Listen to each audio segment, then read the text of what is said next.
So either way, welcome. We're going to learn a lot of stuff that will hopefully help us navigate the shifting economy.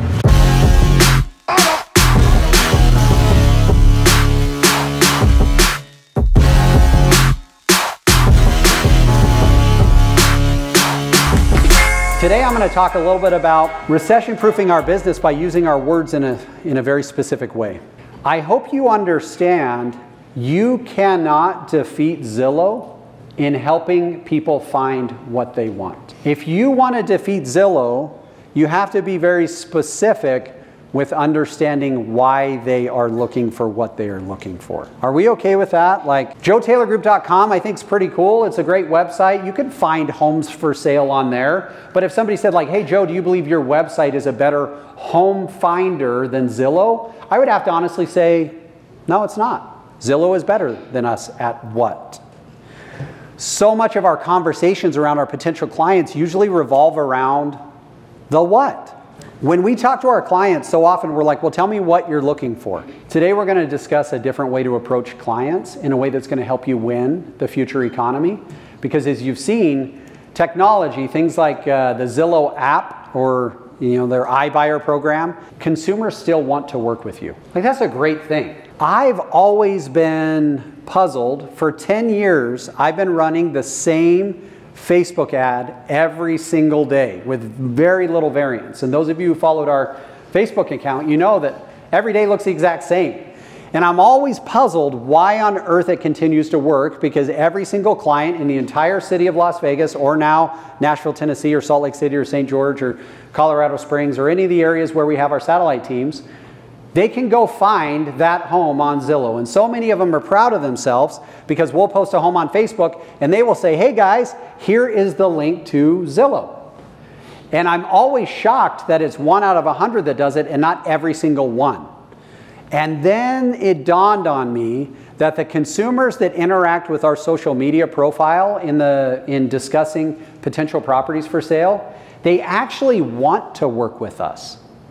They want to be guided. They want to be led. When Taylor and I took our real estate team to Tahiti 2 years ago, we had a training on Monday and then we flew to Tahiti on like a Friday. So we were in Bora Bora and Taylor set up our tour. Tim knows exactly where I'm going with this. So Taylor and I and our wives hop in this boat. Well, 5 days before that, we had a conversation with our team that we are not taxi cab drivers, we are tour guides. As real estate professionals, it's not, hey, what do you want to go do? It's, hey, here's what happens next. So we get in the most beautiful water, in the most beautiful country, in the most beautiful island on earth, and we get in the boat with the captain, and Taylor and I and our spouses, and this guy says to us, where do you want to go? And I was like, I looked at Taylor, I was like, bro, this is the exact thing. And I literally said to him, like, with all due respect, I have no freaking idea where we are. Like, can we go swim with sharks or can we like kill something? Like, what's the options here? What I wanted was to get in the boat and him say, all right, guys, here's what we're going to do. The first stop, we're going to go see a 20-foot manta ray. And you're going to be able to swim down as close as you're comfortable with it. And then we're going to go to an area where you will literally be surrounded by reef sharks.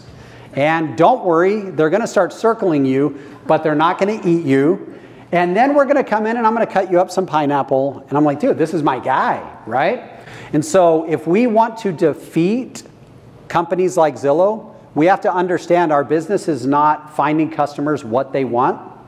Our business is understanding why they want it. Therefore, we can guide them in a way that will help them accomplish their goals.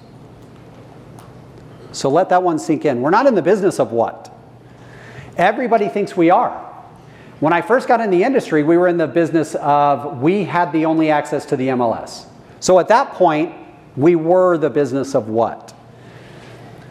Then we were the only ones who had access to lockboxes, which doesn't exist anymore. There's companies where they don't need us to open the house. But be grateful today that moving into the economy, looking forward, we are in the business of why, and consumers actually want to work with us. So we've got to be very careful about the way we talk about the real estate market. We want people to think that we're grizzled veterans. We want people to think that we've gone to war. We want people to think that we work harder than everybody else. There is the dichotomy that exists in showing somebody 4 brand new homes for sale, all at the same complex, the sales agent writing the contract, us sitting back and acting wise, and then receiving a $30,000 commission. It's happened for most of us where we've spent 2 or 3 hours with a consumer and we get a $30,000 check.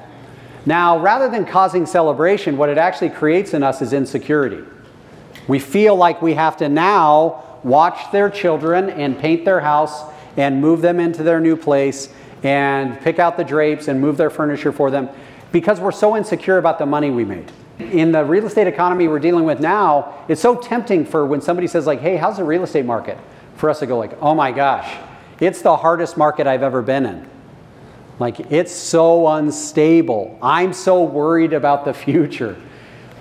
Understand, and you might want to write this down, there's a few individuals that we don't want to see panicking. Like if you've ever been to the ER, you don't want the doctor to come in and freak out on you, right? Because you're like, hold on, I'm here trying to fix something and you're freaking out on me. I don't want my doctor to freak out. I don't want my accountant to freak out like, oh man, we're in trouble, right? I don't want my real estate professional to freak out. So how we speak about the real estate economy becomes significantly more important in a challenging relationship or a challenging economy. All right, so let's talk about the establishment of our relationships with our clients. A lot of times we try to skip from step 1, which is asking questions, to step 5, which is them making decisions. The reality is if we skip the 3 parts in the middle, we will not establish a relationship. And this is where the #1 complaint consumers have about us as real estate professionals is what? Lack of communication.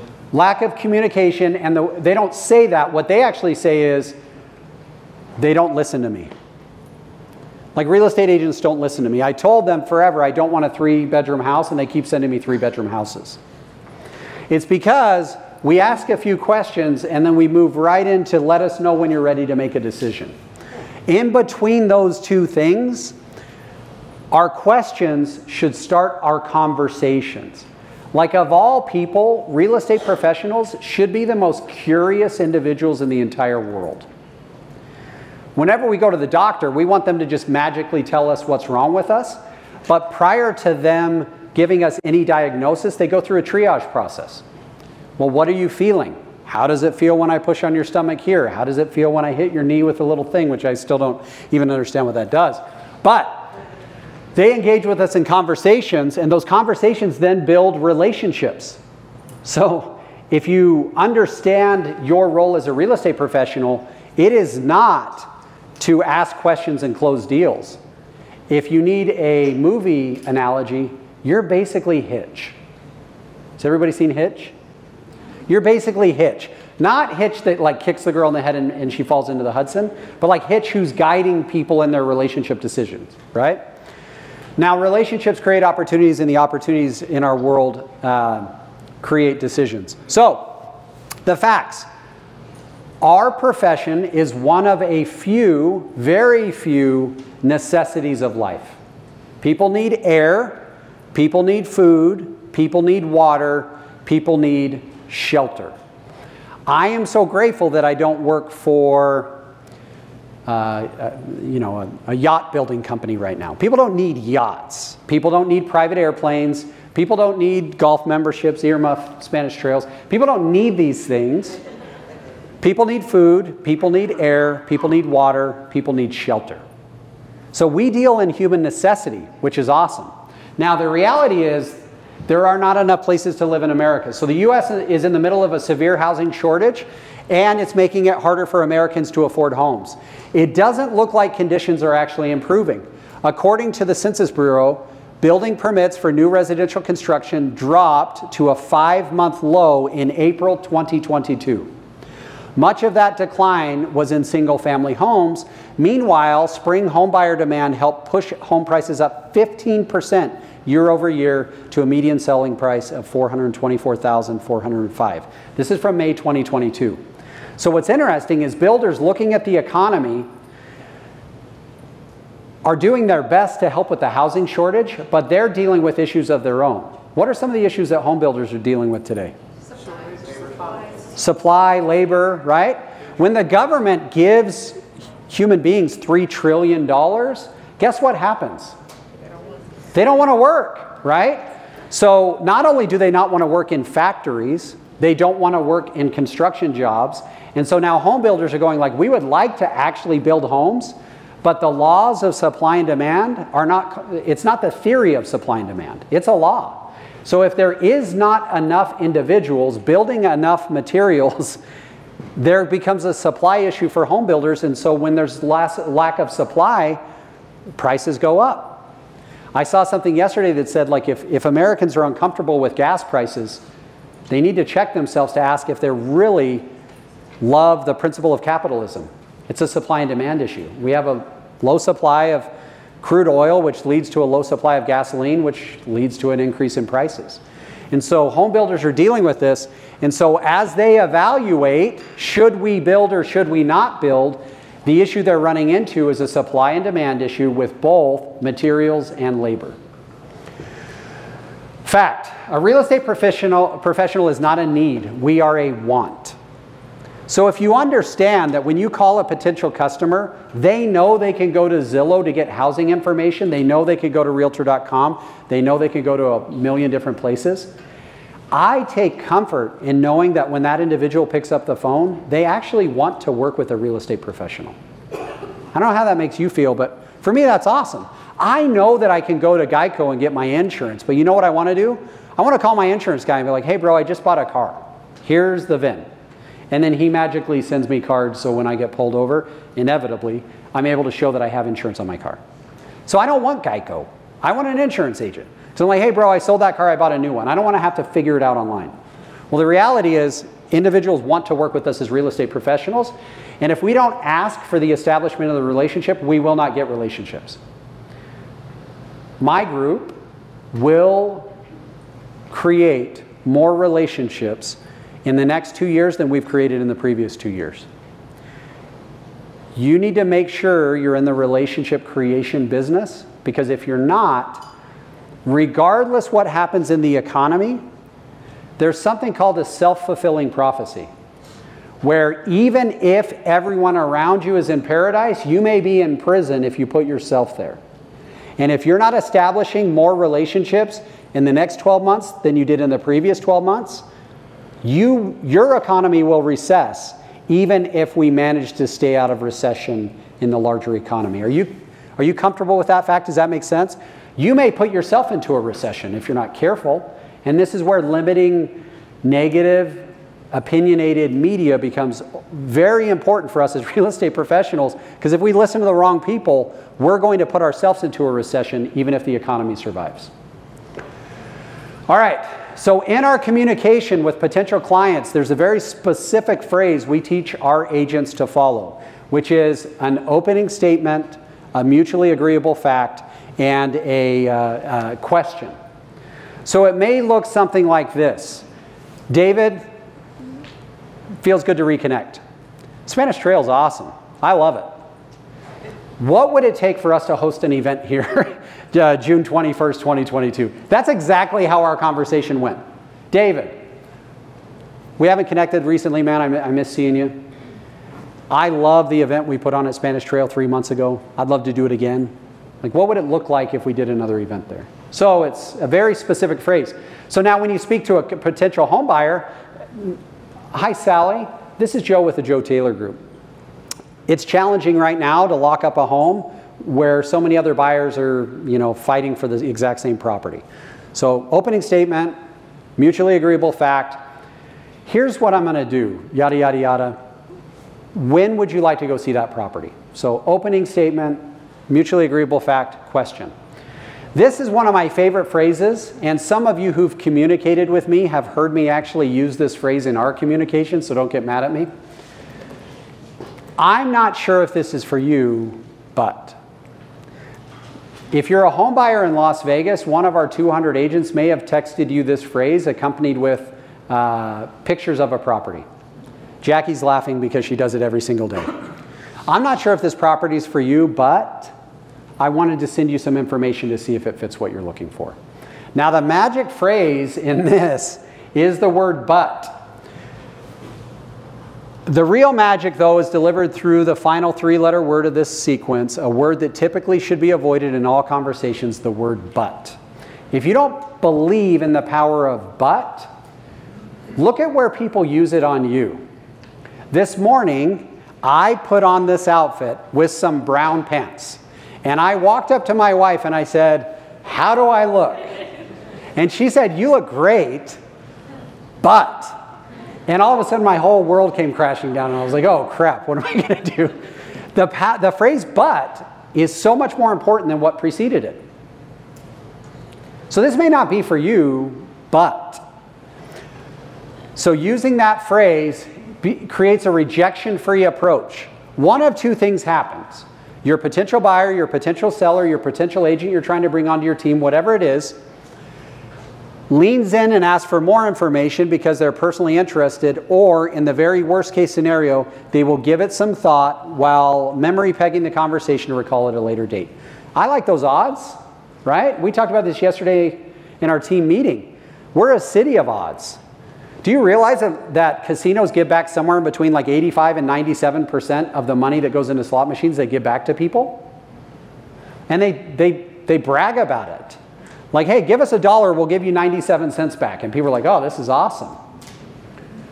So I like the odds in my communication with other human beings of saying, no is not really what I'm searching for here.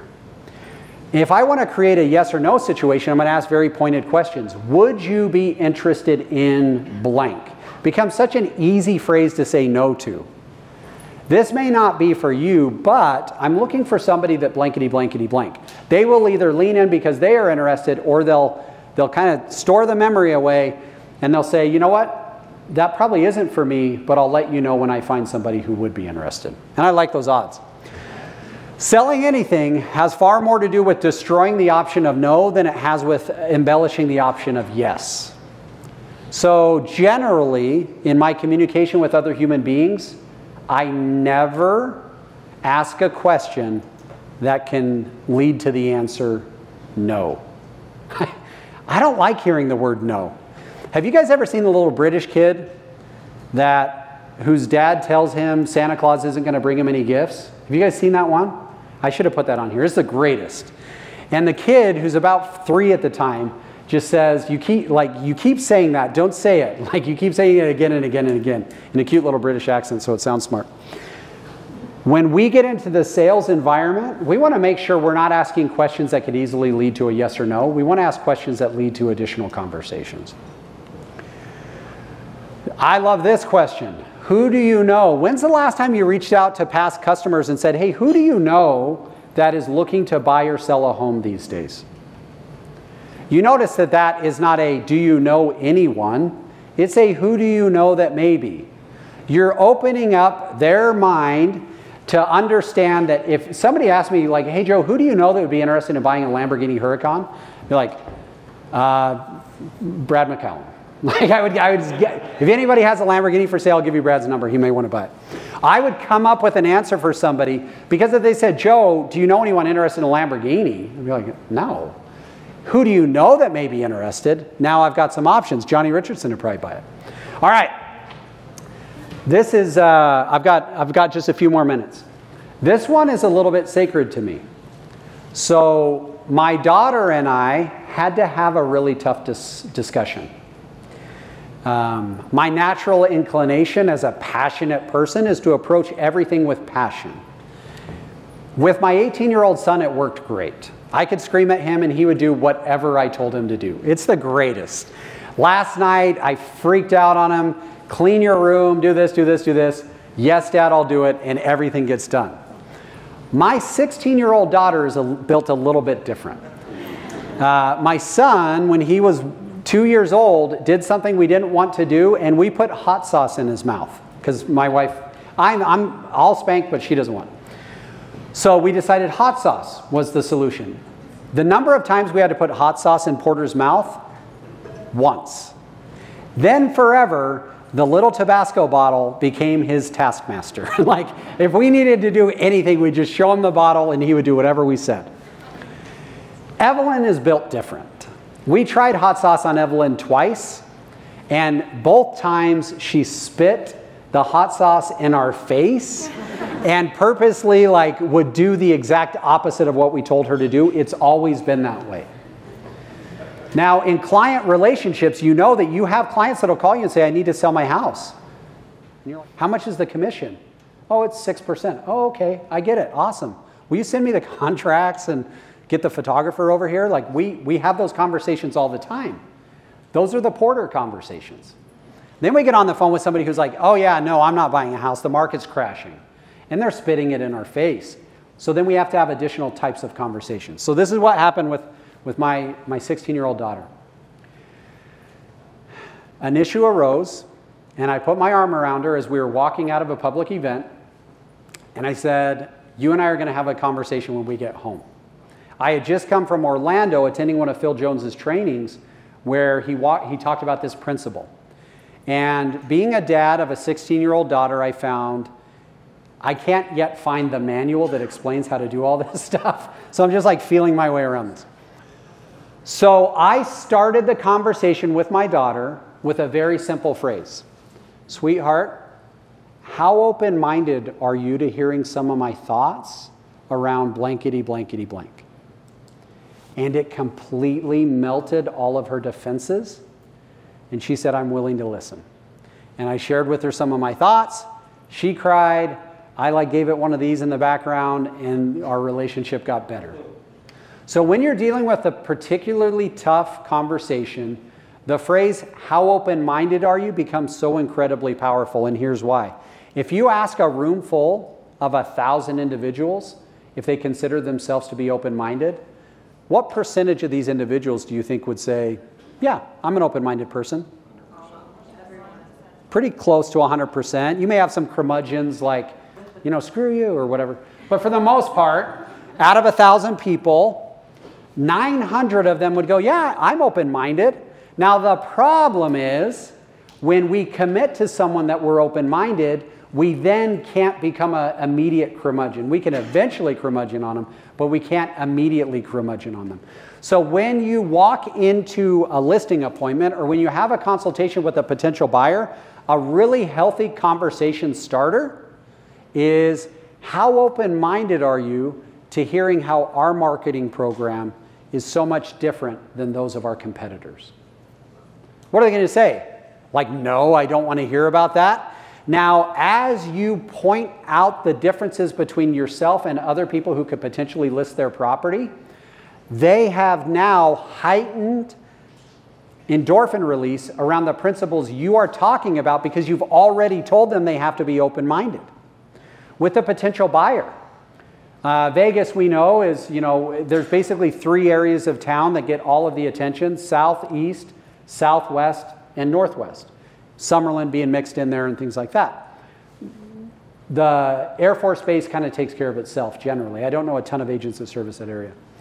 So the number of people we've sold homes in the Northwest that started saying they wanted to live in Green Valley is through the roof. Like, the entire Northwest is populated with people that said they wanted to live in Summerlin, right? So starting out a buyer consultation with, let me ask you this. You mentioned that you needed 4 bedrooms.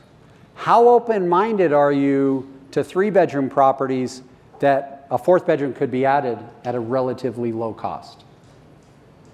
9 out of 10 4-bedroom requirement buyers would say, yeah, I'm open-minded enough to consider that. So all of this conversation, let me recommend a book for you. Write this down.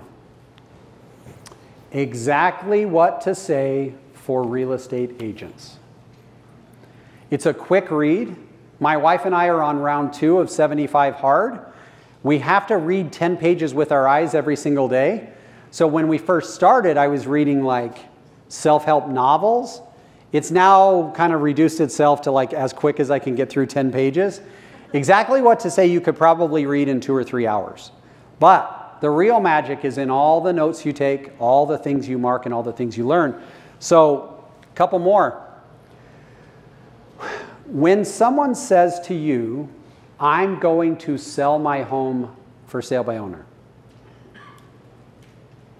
those are like fighting words to us, right? Like, what if we approached it in a way asking them, well, let me ask you this, Brandon. What's been your experience selling your own home in the past? Well, I've never done it, but Bob down the street did it. Oh, cool. Do you know much about his experience around this? Now, most of the phrases you'll learn in exactly what to say are either stones that break relationships or stones that build bridges, right? Like, if I use this phrase on my wife in the negative way, it's probably not going to go super well when she says she wants to do something. Oh, yeah, well, what's your experience? So you have to be cautious not to create an argument, but to create empathy. If we approach it in a humble and honest way, asking someone their experience, it'll build context around the conversation. So in all of these things, if you're a jerk, every single one of these phrases becomes swords. And you can really break down a lot of your relationships.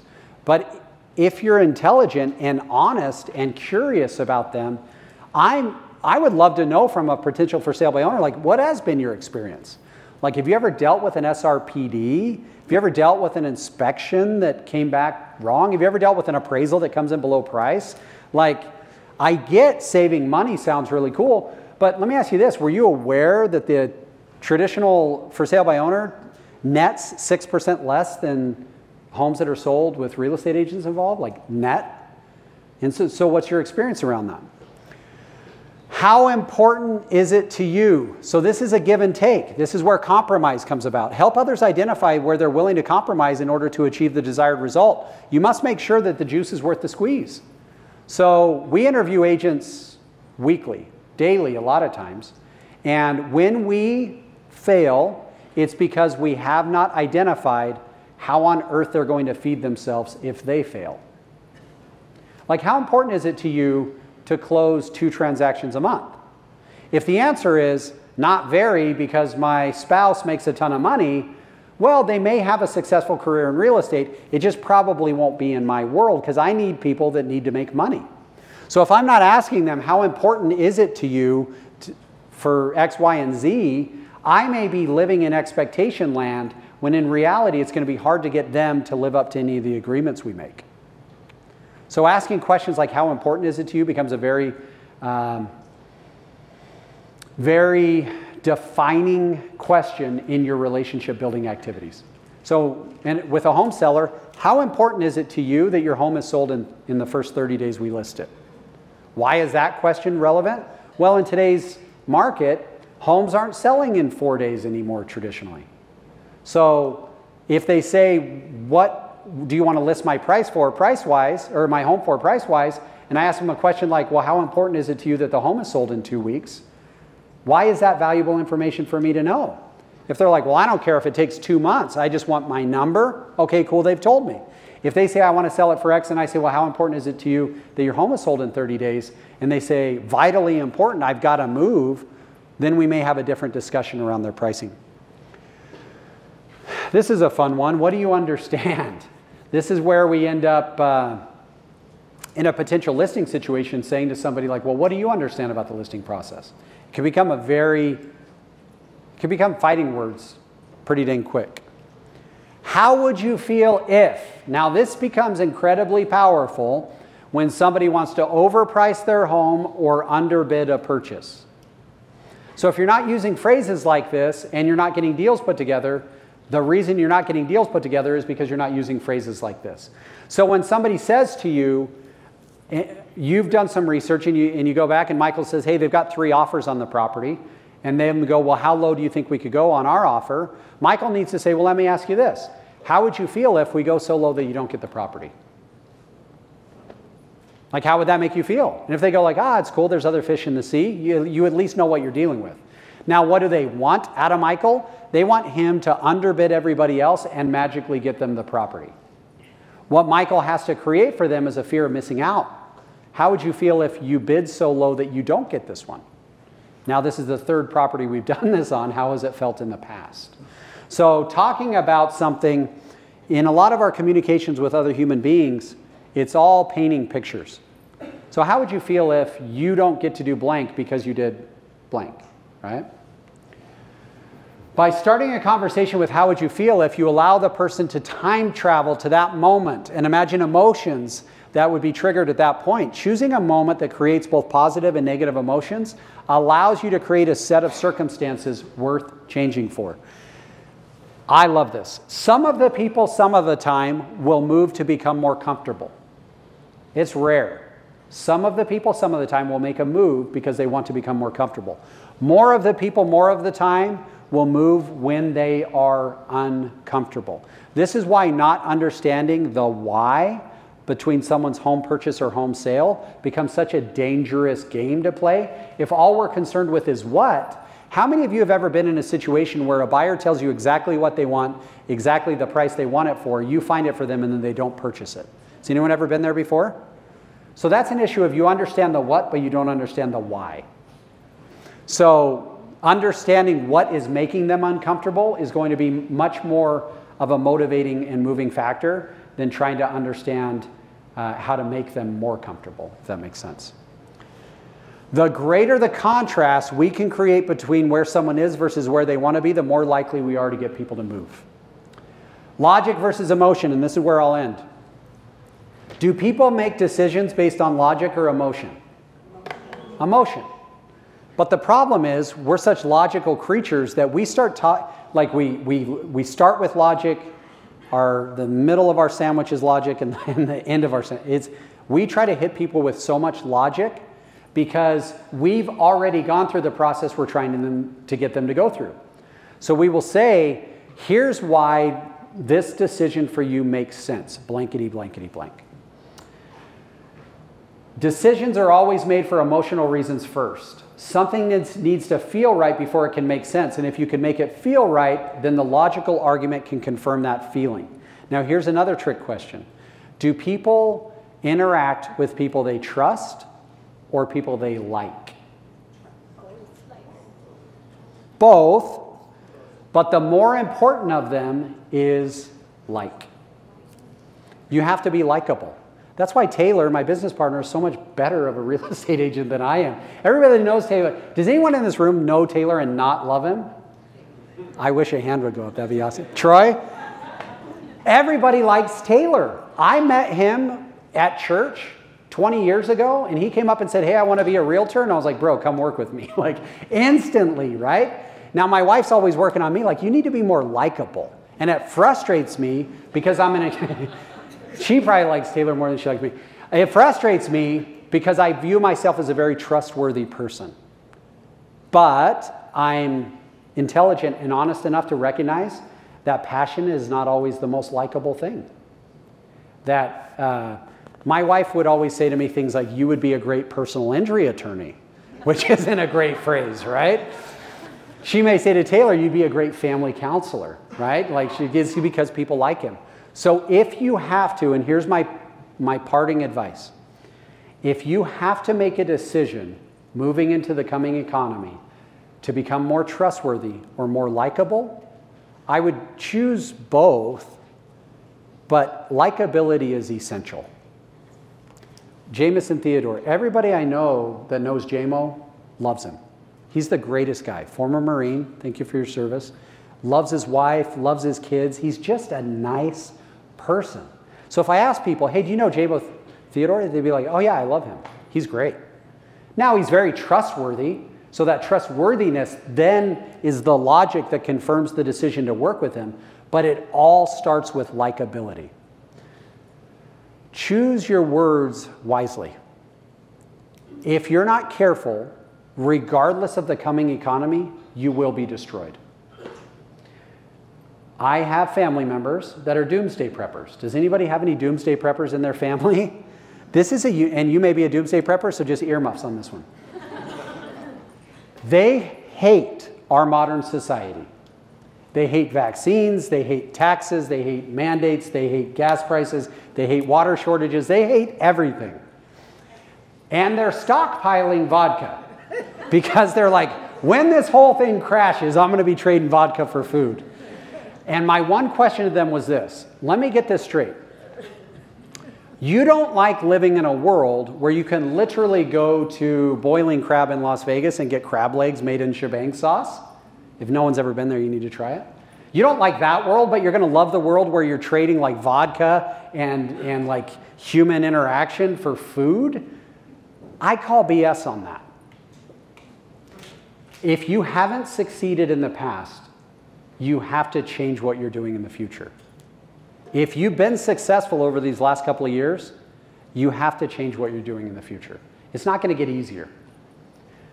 Mark my words, there will be individuals in this room that you're going to go, dude, I knew Johnny Richardson back in 2022 and he was a good guy doing good stuff. He's a freaking monster now. He's killing it. I knew Brad McCallum back then and he was talking about influencer media. And now, seeing where he is in 2024, his career has absolutely skyrocketed. I knew Angie Lauer back then and she did 58 transactions in 2021. She now runs 2,000 transactions a year. So you're going to see people take massive leaps forward and you're going to see people get absolutely demolished. The whole reason we put this event together and the challenge I would issue you today is to look for ways you can change and improve moving forward so that as the economy shifts and changes, you can adapt and actually thrive rather than just try to survive. Thank you guys.